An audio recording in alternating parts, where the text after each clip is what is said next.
Hello and welcome to this new series. We are going to be looking at the difference between Pathfinder and D&D characters. We're going to go through different character races, if we can, different classes and all that sort of stuff, and just basically analyse what game. Well, you can't really say which game is better. They both have their ups and downs. But, what game would I like to play the most? So today we are looking at the Barbarian class in both Pathfinder and D&D. And I'm already starting to get coughing. Okay, so how are we going to actually have a look at this Pathfinder, as this Barbarian class? First, we are going to grade it on its level 1 build, so that's going to be its start and proficiencies and abilities. We're next going to grade it on its core features when leveling up. That's going to go right up to level 10. Next, we're going to have a look at the primal path versus primal instinct. This is going to, well, Barbarians basically have a primal path for both different systems, and that really flavours your Barbarian. That gives you all your major attacks, your resistance, all that sort of stuff. And the last thing we're going to do is give a general feel compared to the iconic Barbarians that we see in stuff like Conan the Barbarian and, the Dothraki from Game of Thrones, that sort of stuff. How we are not grading today is races and feats. If we were to grade on feats, Pathfinder would win outright, as you get up to 30 feats in a character's level up, and that's just an unfair advantage on Pathfinder's thing. We're also not going to be doing armor, equipment, or magical items. We could get lots of different magical items within the different systems that would just make a Barbarian OP, and we're not looking at that. This is just going to be the raw Barbarian. We're also not going to take into account Pathfinder's action economy. So that in Pathfinder you have three actions per turn. You can use all three of them to attack, which basically gives at level 1 a Pathfinder Barbarian, 3 attacks per turn, whereas D&D, I believe you get that at level 5. So we're not taking that into account. We're just assuming that every Barbarian has move and attack. And we're also not taking into account ability score improvements. Both games have a completely different style of ability scores. Pathfinder, you can generally get up to level 23 in a ability score, and I believe you get 5 per your level up. Each one gives you 4 different things you can upgrade, whereas D&D you only get 4, and they are shared with your feat progression. It's not a fair advantage, so we're just going to look at the core abilities every class gets. Okay, so D&D level 1, what do you get? Well, you get a plus 12 hit points of 12 plus your constitution. You get light armor, medium armor, and shields. You get simple and martial weapons. You get save and throws of strength and constitution. It's not really too good. Skills, you get to choose 2 from animal handling, athletics, intimidation, nature, perception, and survival. When you choose a skill, you add your proficiency bonus into that. You also get your rage at level 1, and you get unarmored defense. This is a pretty big thing. Unarmored defense really is amazing. That is effectively, in both classes, your armor class is rated on 10 plus your armor plus your dexterity. If you are wearing no armor as a barbarian, then you get to add your constitution into it. Monks also have unarmored defense where they add their wisdom into it. Pathfinder has nothing like that. Pathfinder level 1, you get the same. Hit points of 12 plus constitution. You get your armor of light and medium armor. You also get unarmored there, so it kind of balances out a little, but we'll go into that a bit later. You get the same weapons, simple and martial. Your saving throws are trained in reflex and an expert on will and fortitude. That effectively, if we're taking it down to D&D stats, like Pathfinder, everything is OP, okay? Your attacks, your damage, everything is much higher. So we're not basing it on that, we're basing it on its equivalent for D&D, and that's effectively given it a saving throw in, say, Constitution, Strength, willpower would be your intelligence and charisma. So you're getting more saving throws than the D&D counterpart. And you get athletics automatically, +3, plus your intelligence modifier. So at the minimum, I don't believe you take your int modifier. Well, maybe you do. So if you have an intelligence of 8, you would be getting 2 extra skills. I don't really think much barbarians would have a dump stat lower than 8. In fact, with the way you build your characters, I believe that is completely impossible. So you'll get in 1 extra skill out of that. You also get your rage ability, but instead of unarmored, you get your primal instinct right at level 1. So how are we going to rank these guys? Oh, you also do get your perception and class DC. That is good. In D&D, perception is just based on your perception skill, and your passive perception is 10 plus that. Whereas Pathfinder, passive perception is still 10 plus whatever, but it's its own thing. So you do basically get equivalent to proficiency in perception, which is pretty cool. Okay, the rage. We're going to have a good in-depth look at the rage. So, D&D rage. In battle, you fight with primal ferocity. On your turn, you can enter a rage as a bonus action. While raging, you gain the following benefits if you aren't wearing heavy armor. You get advantage on strength checks and strength saving throws. Advantage is you roll 2 dice and you take the highest. Very simple. When you make a melee weapon attack using strength, you gain a bonus to the damage roll that increases as you gain, and I didn't write down the rest of it, but as you gain levels. Okay, we'll get in depth into that a bit later on with what level you get them and how high it can go. You also have resistance to bludgeoning, piercing, and slashing damage, and that is based on your level. And if you're able to cast spells, you can't cast them or concentrate on them while raging. So no casting a magic shield and then concentrating on it for while you're in rage. Okay, your rage will last for 1 minute and it ends early if you are knocked unconscious, or if your turn ends and you haven't attacked a hostile creature since your last turn or taken damage since then. You can also end your rage on a turn as a bonus action. Once you have raged the number of times shown in your barbarian level, in the rages column of the barbarian table, you must finish a long rest before you can rage again. So level 1, I believe barbarians can rage twice per day. It goes up to unlimited, but it progresses pretty slowly. Pathfinder, you tap into your inner fury and begin raging. You gain a number of temporary hit points equal to your level plus your constitution modifier. So I don't see any barbarians having a constitution under 16, so at level 1, that's +4. Kind of... yeah, I mean, it's +4 hit points as opposed to +4 defense. I'd prefer to have the defense, in all honesty. This frenzy lasts for 1 minute, so same length of time, or until there are no enemies that you can perceive, or until you fall unconscious, whichever comes first. You can't voluntarily stop raging. So unlike D&D where you can stop it whenever you want, in this one you cannot stop it. You're just stuck in a mindless rage.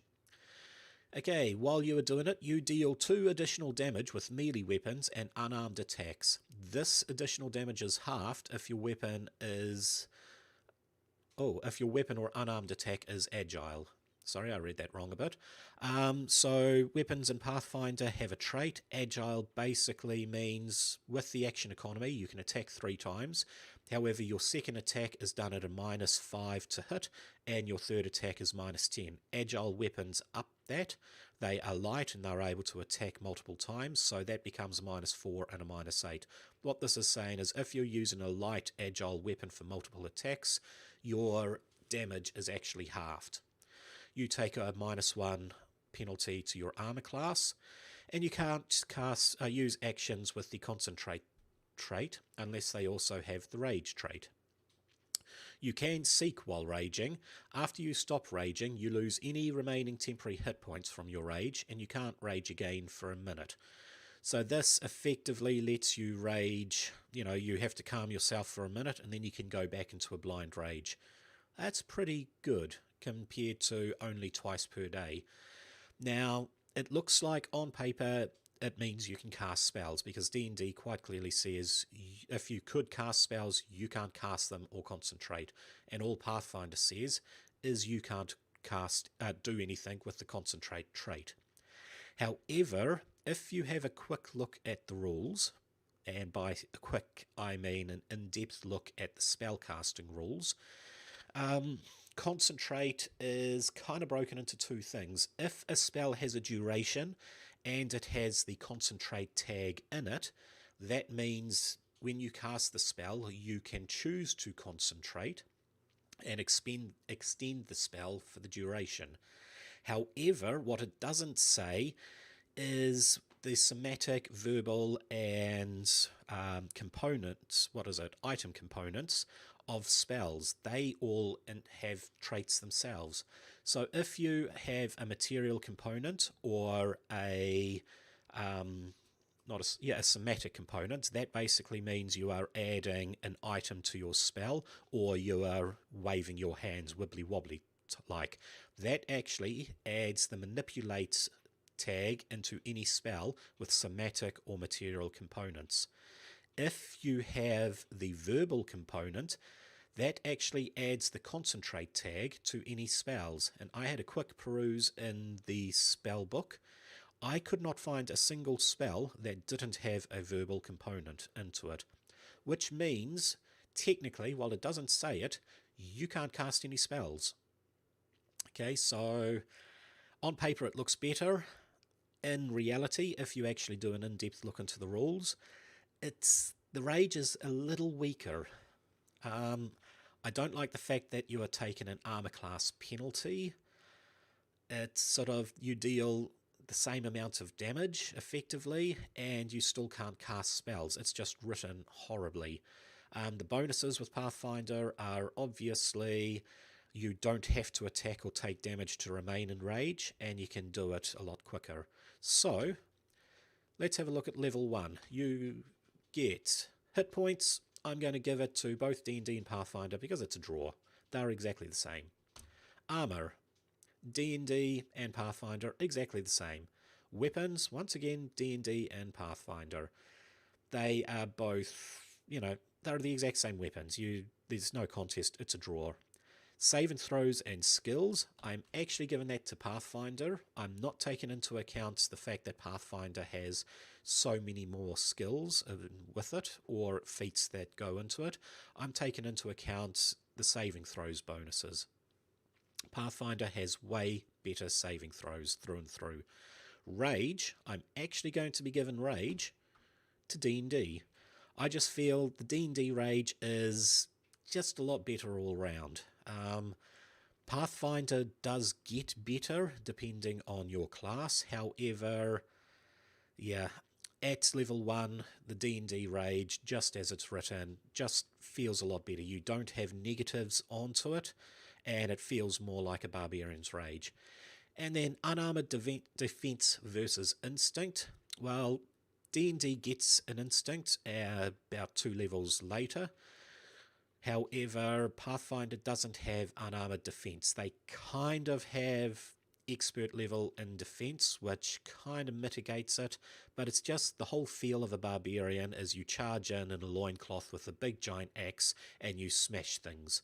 That's what Conan does. That's what a barbarian does. So I'm giving that to D&D, which means if we tally everything up, a level 1 character is D&D is the better. And I put the animations wrong for that, my bad. But level 1 winner is D&D through and through. At level 1, it's just a better barbarian, in all honesty. So we're going to have a look at level 2 to 20. What do D&D barbarians get? Well, at level 2 they get reckless attack and danger sense. Danger sense gives them a bonus. You know what? I cannot honestly remember what danger sense gives them. Reckless attack basically lets them make a massively powerful attack, and if they do, they get advantage on it. However, they then have anyone attacking them has advantage. So it's kind of you get advantage, but you give everyone else advantage. Danger sense, I believe, basically means you can't be flat-footed, and I'd have to check that, but you get danger sense. Okay, you also get your primal path. You'll notice I've underlined that because every time we get something that improves primal path, that will be underlined, and you get an extra rage per day. We go with our first ability score modifier. We're not counting that. Level 5, you get +1 proficiency bonus for a total of 3, an extra attack and faster movement. I.e. you can, when you take the move action, you move a lot further than any other character other than monks. Level 6, you get your second primal path feature and another rage per day. Level 7, feral instinct. That gives you a bonus to your attacks. We then go for another ASI, so we're ignoring that, and off to one more proficiency bonus, brutal critical. Every time you get a critical, you roll an extra dice onto it. So the way criticals roll is, say I get a critical with a great axe, which is 1d12, I'm then rolling 2d12 onto my damage. If I get a brutal critical, I'm rolling 3d12. You then get another, you get your first +1 rage damage, so that's, while you're raging, all your damage is increased by 3, remembering that your strength modifier will also add on to that. You get your third path feature, and level 11, relentless rage. At level 12, you get another rage per day for a total of 5, and your third ability score increase. Level 13, you get another proficiency bonus, giving you a +5 on all your attacks, as well as a second dice for brutal criticals. Level 14, you get your fourth path feature. Level 15, persistent rage. Level 16, +1 rage damage, so that goes up to +4, and another ASI. Level 17, +1 proficiency bonus, which is the cap, and that is a +6, plus you get 3 dice for your brutal critical, once again that is the cap, and you get 1 rage extra per day for a total of 6. At level 18 you get Indomitable Might. At level 19 another ability score increase, and then at level 20 you get your capstone feature of Primal Champion and unlimited rages per day. So a level 20 Barbarian will have a proficiency bonus of +6, unlimited rages per day, rage damage of +4, brutal critical of 3 dice, primal path of 4 levels, and you get all of these extra features, which if you want to have a look at the features, go and have a look at the book. And the very capstone ability gives you a strength and constitution of +4. That is actually pretty impressive. It also, D&D has a capstone of 20 for any of your skills. This effectively lets you go over that, and you can technically have a strength of 24 and a constitution of 24. It's the only class that is able to do it. Okay, what do Pathfinders level 2 to 20 get? Now, they get a Barbarian and skill feat. Like I said, we're not actually going to be counting that in, otherwise Pathfinder would win outright.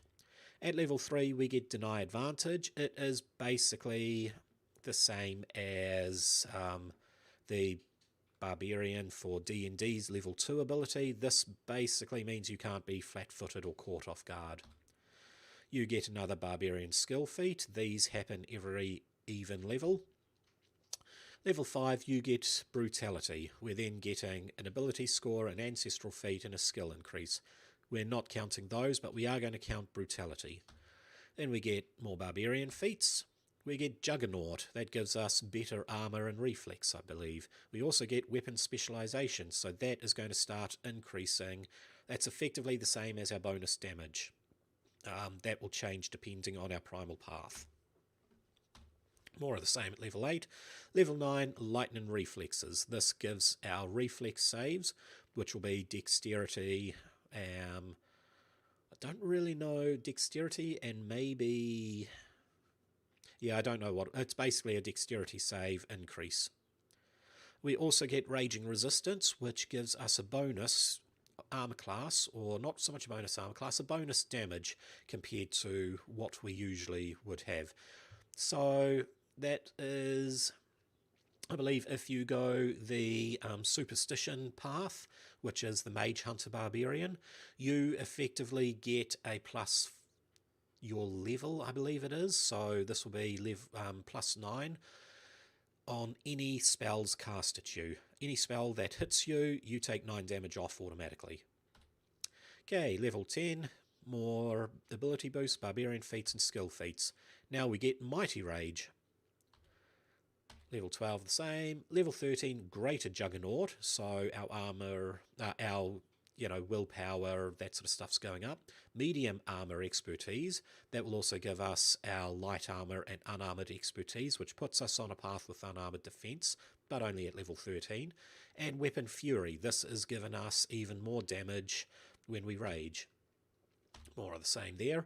Greater Weapon Specialization. This is giving us a massive boost to damage, and by massive I mean you go the Giant Barbarian, which is what the picture you can see. You can add, I believe it is 18 damage into your attacks, and that is not counting your strength modifier or anything. It's just an automatic. You could roll critical ones on all your attacks and you'd still be doing 18 damage minimum. You also get a bonus to your will saves. Or the same at 16. You get heightened senses, which is a bonus to your perception. So, it makes it easier for you to see hidden details or see hidden creatures. You get Quick Rage, which drops it from a 1 minute cooldown to a 1 turn cooldown. So someone knocks you out and the healer is able to bring you back up, you're instantly able to rage the next turn. Level 18, the same as per usual. Level 19, this is actually where you get your capstone effect, believe it or not. Capstone effect for the class is level 19, however you get a capstone feat at level 20. So we're only going to count the Armor of Fury and Devastator. And then 19, ability boost, your final feat, and a skill feat. So a level 20 Pathfinder character will have a proficiency bonus of +6. This will be added to, obviously, whatever you're using, most likely strength, and in Pathfinder you also add your level. But proficiency of +6, the same as D&D. You get rage is simply a 1 turn cooldown, and you have unlimited rages. Rage damage will be a minimum of 6 and up to 18 depending on what style barbarian you are. Fortitude saves are always a critical success if you roll a normal success, and if you roll a critical fail, it just becomes a standard fail, which means you take half damage. Armor and will saves are heightened to master, which is equivalent to a +4, and reflex saves are an expert. Sorry, they are the other way around. Master is a +6 and reflex is a +4. You also get a +6 on your perception. You get Deny Advantage, 10 different barbarian feats, 10 different skill feats, and 9 skill increases. And your capstone ability, Devastator, your melee strikes ignore 10 points of a creature's resistance to their physical damage. So any creature that has any form of physical damage resistance instantly has that taken down by 10. So we have the winner. Hopefully I've done the animations right this time. What is the level 20 winner? I'm giving this to Pathfinder.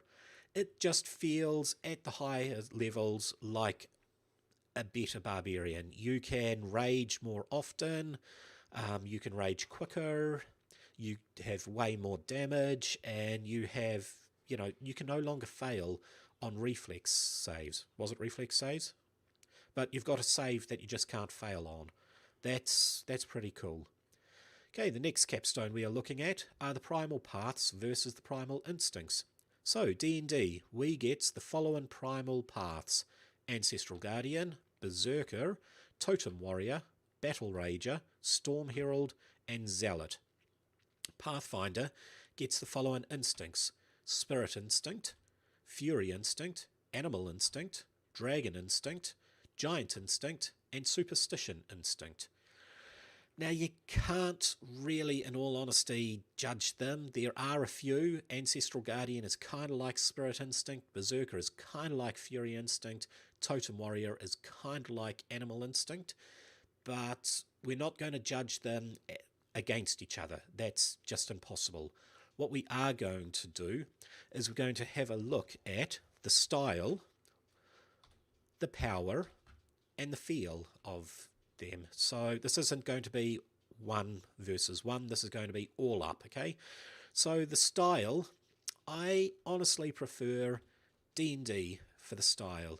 There's, Pathfinder, all of your instincts operate exactly the same. At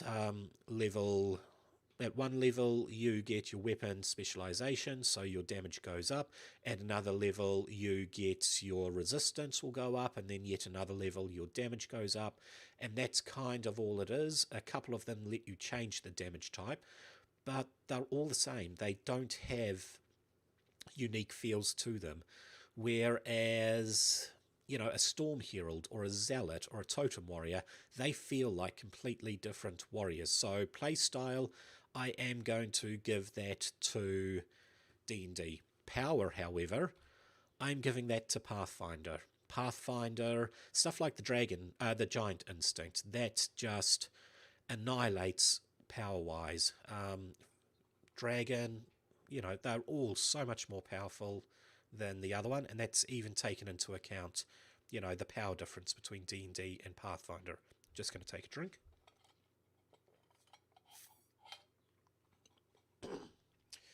Oh, still got a bit of this cold I had before. Okay, the feel. Now, what I mean by feel is how does it feel compared to a rage from a pop culture type barbarian. And I am going to give this to both of them. They both feel like they're true barbarians. The instincts for Pathfinder feel like real powerhouse instincts, and they just make you feel like an OP character, and you feel so much more power when you're playing a Pathfinder barbarian. Whereas D&D, you also feel super OP when you're playing it. I've played a few high-level barbarians, and you can just feel the power level between you and another class such as a fighter or a paladin. You feel like you are a true barbarian. And based on that, I'm giving both of them the win for there. So, rankings winner for that, I'm going to give that level 1. Oh no, okay, so these are the ranking winners. We're racing through them actually. Where the ranking winners, level 1, level 20, the Path versus the Instinct, and the Iconic Barbarian. This is actually going to be a rather short episode. It's funny, it took me about 4 hours to make this presentation, doing all the reading, and it's going to be a fairly small podcast, but that's pretty cool. Okay, level 1. Whoa. Okay, Iconic Barbarian will be Pathfinder. I didn't do the animations for this. That is... Sorry, that is pretty terrible of me. So level 1, D&D is the winner. A level 1 D&D character, not taken into effect the primal instinct, just feels more like a barbarian than a Pathfinder character does. At level 20, however, Pathfinder takes the win. At the primal path versus the instinct, that is really a draw. They are so different, and yet they both feel really good. Iconic Barbarian, unfortunately that was going to be a big drumroll effect, but the Iconic Barbarian goes to Pathfinder. In all honesty, I just feel that when you're playing a Pathfinder Barbarian, you feel like you can be, Conan, or you can be a Droth, yeah, Carl Drogon, whatever they are. You just feel like a barbarian a lot more than D&D does. D&D barbarians are good. They are definitely really good characters, and if you're looking for a melee type character, go for that. It is so good.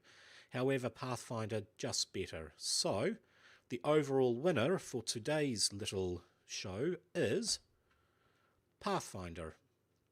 If you want to play a really good barbarian, go for Pathfinder. Now, this is not taking into account all the feats.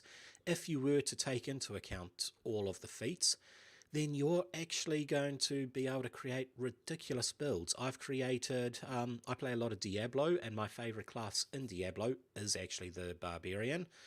And my two builds for that is the Earthquake Jump, which you can actually build this in Pathfinder. And you've got the charge and boulder dash, which is basically you charge into a group of enemies, do massive damage, charge in massive damage, charge in massive damage, throw a boulder. And you do that with the Ancestral Guardians. You can do that in this game. Honestly, the Pathfinder Barbarian, it is a step above the D&D Barbarian. I'm not knocking D&D, but yeah, much better. So, thank you very much. This has been a nice short little video. I am going to have this up on YouTube fairly soon. I'm also going to put this on my podcasts. If you want to learn more about these games, then you can join me on Mondays and Fridays for character builds, which will let you get a feel for how the characters are built and what sort of power levels they have. If you actually want to play, go to your local gaming store, see if there's any groups available. They will know what groups are around in your region, and they will be able to point you in the right direction. But yeah, I hope you guys enjoyed it. We also have a special thing coming up. Well, Hippo doesn't, and the XboxCast doesn't. Our special thing was yesterday with the Series X launch, but there is coming up, which I'll give you more information in the deets below. We have a live stream based in Wellington of a new D&D group, so I'm always all for supporting groups. Actually, I might see if I can bring that up for you. Let's see if I go doobly-doo to Facebook. Okay, Facebook. And then I am going to go to, where's my old Facebook page? I have so much information in Facebook, it's not funny. I probably should have actually put this into it, but here we go. Okay, so, yoink, zoink. Here we are, The Road Unknown. I would highly recommend you guys joining in. There'll be more information coming up. I believe it is end of November, but this will be a weekly D&D live stream based down in Wellington, and it will be done on Twitch. So you guys want, I will put the link to The Road Unknown on my page, and go give them support. Give other local streamers some support. And yeah, we will catch you on Friday, where we will be building, I believe we're building Aragorn and Boromir in D&D, not in D&D, in Pathfinder. So, thank you for watching. You can catch me where you can find good interwebs. I'll be streaming 3 days a week. So, yeah, thank you and farewell.